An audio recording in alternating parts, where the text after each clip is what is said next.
Deep in the Indian jungle in the 1890s, a time of tigers and leopards, of ancient laws and hidden dangers. Here, a young boy named Mowgli lived with a most unusual family, a pack of wolves. Found as a babe, abandoned in the dense undergrowth, he was adopted by Raksha, the mother wolf. She was fierce in her love, protecting him as one of her own cubs. Mowgli grew strong, learning the ways of the jungle from his wolf siblings. He wrestled with them, hunted with them, and learned the language of every creature that crawled, flew, or prowled. Akela, the wise and aging leader of the pack, saw something special in the boy. He allowed Mowgli a place within their pack, a rare honor for a human child. Life was not always easy. The jungle was a place of constant struggle for survival. Yet, Mowgli thrived, his senses becoming sharp, his instincts honed by the constant dangers. He could move through the jungle like a shadow, climb trees with the agility of a monkey, and swim like an otter. Under the watchful eyes of his wolf family and the guidance of Baloo the bear and Bagheera the panther, Mowgli learned the law of the jungle, a set of rules that maintained balance in this wild and unforgiving world. The jungle was a place of both beauty and danger. Predator and prey coexisted in a delicate balance, governed by the ancient law of the jungle. One of the most sacred laws was the water truce.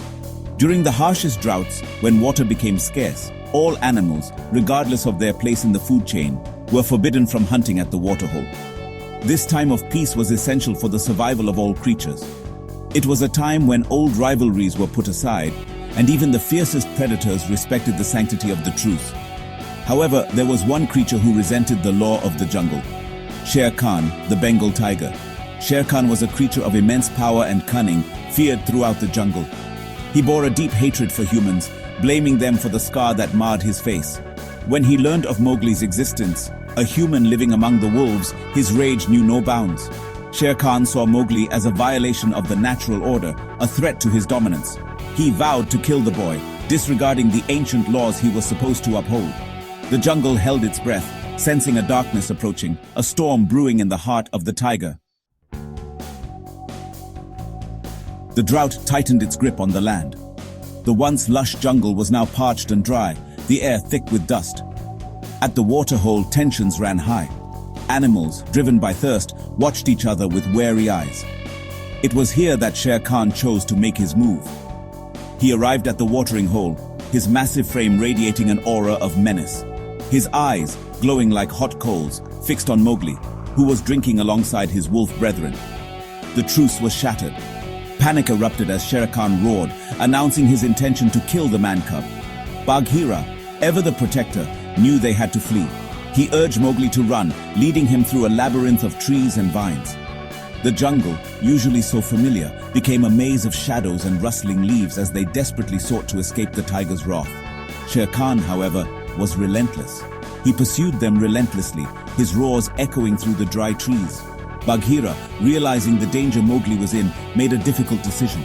He knew the only way to ensure the boy's safety was to lead him to the man village, a place where Shere Khan would not dare to follow. The journey to the man village was fraught with peril. Exhausted from their flight, Mowgli and Bagheera sought refuge in the branches of a giant banyan tree. Unbeknownst to them, danger lurked in the shadows. Kaa, the enormous python, resided in this very tree. Kaa was a creature of mesmerizing beauty and deadly intent. His scales shimmered with hypnotic patterns, his gaze capable of lulling even the most wary prey into a trance.